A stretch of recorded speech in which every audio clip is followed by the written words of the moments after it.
Hello everyone, I am Rutvi Nitin Patel, a student of Elite Institute of Pharma Skills, Pune. Today I am going to present on the topic Data Safety Monitoring Board, that is DSMB. DSMB, it is also known as Data Safety Monitoring Committee or Data Review Board. In this presentation, we are going to cover these points. First is the introduction to DSMB, the purpose and need, its composition, roles and responsibility, the DSMB charter, the meetings and its formats, study reports for DSMB and reports from DSMB. So let's start with the introduction. DSMB, it is a group of experts appointed by the sponsor whose expertise is used to monitor the trials in order to assure the trial credibility, data validity, and safety of the research participants. In a clinical trial, we may face variety of risks. These risks include safety of research participants, the credibility of trial, the validity of the safety study data. So in order to minimize these risks, sponsor uses various monitoring mechanisms or plans. And DSMB, it is a component of these plans. DSMB advises sponsor regarding the continuing safety of the trial subject as well as continuing validity and scientific merit of the trial. It reviews on a regular basis the accumulating data from an ongoing trial. So the next point is the purpose of DSMB. The purpose is to protect the safety of the trial subjects. The DSMB helps to identify serious emerging safety concerns and alters the sponsor regarding the patient safety during the trial. Second is to identify protocol violation, that is any deviation or changes from the study design or procedure of the clinical trial. And they also suggest changes to these protocols. Third is to ensure credibility of the study. The board ensures the extent to which a research account is appropriate, along with a particular reference to the level of agreement between the participants and the researcher. And the fourth is to ensure validity and integrity of the study results. That is how accurately does the result matches the standard one, and up to what extent does it adhere to the ethical principles of the study. Next point is determining the need for DSMB. All clinical trials require safety monitoring, but not all trials require monitoring by a formal committee that is external to the trial organizers, sponsors, and investigators. Generally, DSMB have been established for large randomized multi-site studies that evaluate treatment intended to prolong life or reduce the risk of a major adverse health outcomes. And any controlled trial of any size that will compare rates of mortality or morbidity, that is how often a specific disease occurs in a particular area or a particular population. And generally DSMB are not needed at early stages of the product development and trial, that is phase 1 and phase 2. DSMB is established if the sponsor or the principal investigator deems it necessary, and unless the trial population is at elevated risk or involves a vulnerable population such as children, elderly people, and pregnant women.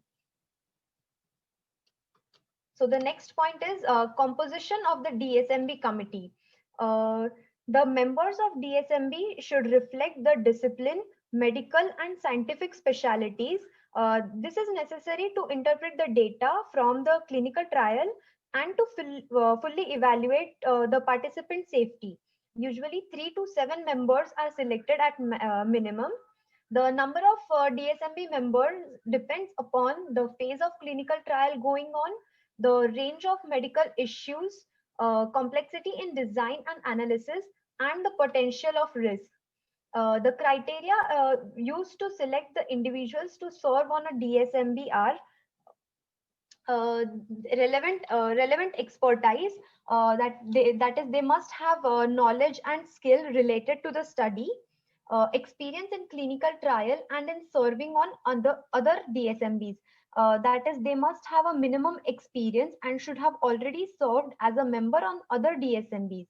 And and there must be absence of any serious conflict of interest, which means no member should have direct involvement in conduct of study and should not have any financial, proprietary, professional or other interest, and every member selected must sign the conflict of interest certificates. Most of the DSMBs are composed of at least clinicians with expertise in relevant clinical specialties, that is, those who are experts in clinical aspects of the disease or patient populations which are studied. Then one or more biostatistician who is knowledgeable about the statistical methods for clinical trial and sequential analysis of the trial data. Then medical investigators who has expertise and knowledge about the current clinical trial, its conduct, and interpretation of clinical trials. These are the voting members, and other non-voting members includes ad hoc specialists, ex officio members, and non-scientist members. Uh, the ad hoc specialists are selected depending on number of population and nature of the intervention. Uh, Bioethicists may be included. These are the toxicologists, epidemiologists, or clinical pharmacologists. They are appointed if expertise is required for interpretation of interim results. The ex officio members, they are the site staff without direct involvement in study implementation. And the last is non-scientist members. Uh, these are included to put forth the perspective of population under study. They may be any lay person who brings the point of view of the trial subjects in front of the board. Then comes the roles and responsibilities. The role of the DSMB is to monitor the ongoing trial and review the accumulated data on a regular basis. On the basis of these review, committee provides advice to the sponsor. These advices are about safety of research participants, the validity of the trial, and scientific merit of the trial. The responsibility of the committee includes a periodic review and evaluation of the data. They evaluate the accumulated data for safety, study conduct and its progress, and wherever relevant, its efficacy. So the board reviews items such as cumulative data for evidence of study related adverse events and evidence of efficacy. They also review the data quality, its completeness, its timeliness, and adherence to the protocol, etc. Then comes the recommendation to the sponsor. They provide recommendations concerning the continuation as designed, or continuation with major or minor changes, or termination of the clinical trial. Corrective actions regarding a study center whose performance appears to be unsatisfactory or suspicious. Then is the interim monitoring. It includes monitoring for effectiveness. DSMA recommends early termination on the basis of a positive result only when the data are truly compelling and the risk of a false positive conclusion is acceptably low. Second point is the monitoring for safety. If subjects who are given the investigational intervention are found to be at higher risk for the outcome of interest, for example, mortality, disease progression, loss of organ function, sooner than those in the control, the DSMB may recommend early termination on safety grounds. Third point is monitoring study conduct. DSME is responsible for assessment of data related to the study conduct with the sponsor, the steering committee, and the institutional review board, and issue recommendations to them. These recommendations are regarding the conduct when concerns arise that some aspects of the trial conduct may threaten the safety of participants or the integrity of the study. The fourth point is consideration of the external data. In some cases, particularly when unexpected safety issues arise in related studies, the sponsor may bring external data to the attention of the DSMB. Then the DSMB may be asked to consider the impact of external information on the study being monitored. Such data may lead to recommendations like termination of the study, changes in the target population or dose, and changes to the consent form or investigators brochure, and letters from the sponsor to study participants describing the new results. Other responsibilities of DSMB includes maintaining meeting records. The DSMB should keep minutes of all meetings. The DSMB should divide meetings minutes into two parts according to whether they can include discussions of confidential data or not. After each meeting, the DSMB should issue a written report to the sponsor based on the meeting minutes. Next is the DSMB charter. This charter is for DSMB established by the sponsor according to the data monitoring needs of a particular study. It defines the relationship between the sponsor and the DSMB. It indicates the authority under which the DSMB is constituted together with its responsibility, operational procedures, means of communications, and decision-making procedure. The investigators, study statistician, data manager, ethics committee, and regulatory authorities. The items included in the charter are the description, the objective points, meeting arrangements, data management and security, and the documentation. After reviewing the charter, all DSMB members must agree to and sign the charter at the time of their appointment to the DSMB. Next point is the meetings. The frequency of DSMB meetings depends on factors such as rate of enrollment, safety issues, unanticipated adverse events, availability of data, scheduled interim analysis, etc. The agenda of meetings is developed by the sponsor, principal investigator, study statistician, and the DSMB chair. Convening meetings, venue selection when the meeting is not convened by teleconference, and coordination and distribution of meeting materials. It is the responsibility of the sponsor. Uh, at the initial meeting, points of discussion includes protocol, DSMB charter, definition of quorum, guidelines for monitoring the study. These guidelines must address stopping the study for safety and efficacy concerns based on the plans specified in the protocol. DSMB meetings are requested by the DSMB members or the sponsors or the IRB or PI to examine accumulated safety and enrollment data, review study progress.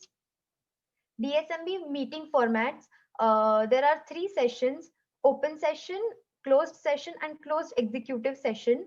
So the open session, the points discussed in this session are issues relating to the general conduct of the study going on, the adverse events and toxicity issues, the demographic characteristics of the enrollees, that is the subjects, the disease status of enrollees, the protocol compliance, the site performance, and timeliness and completeness of the follow-up. Members who can attend this session are the DSMB members, the voting and ex officio members, lead investigators, and site staff members, and also the ad hoc experts. In this session, the outcome of result is not discussed. So it is also open to study investigators, coordinating center staff representative, and representatives from FDA and regulatory authorities. Second is the closed session. Group safety data and, if appropriate, efficacy data are presented by the study statistician at this session. The group data, it is presented by coded treatment arm. This session is normally attended only by voting members, study statistician, and invited ex officio members. The third is the closed executive committee. This is the final session, which involves only DSMB voting members to ensure complete objectivity as they discuss outcome results, make decisions, and formulate recommendations regarding the study. Next point is voting. After a thorough discussion of DSMB members' opinion and attempt to reach clarity regarding individual recommendations, the final recommendation should be solicited in closed executive session. The final recommendation is recorded and accompanied by actual vote tallies for each divergent recommendation. That is, as the number of votes for or against a particular action, such as continuing or terminating a study, etc. Okay, so the next point is study reports for DSMB. It is the responsibility of the principal investigator to apprise the DSMB members with all new safety information, providing them safety reports issued by the investigational new drug sponsor, the summary and enrollment data periodically, and all the protocol revisions and other related documents. The reports for DSMB, reports for meetings of DSMB consist of two separate parts. One is the open session report and second is the closed session report.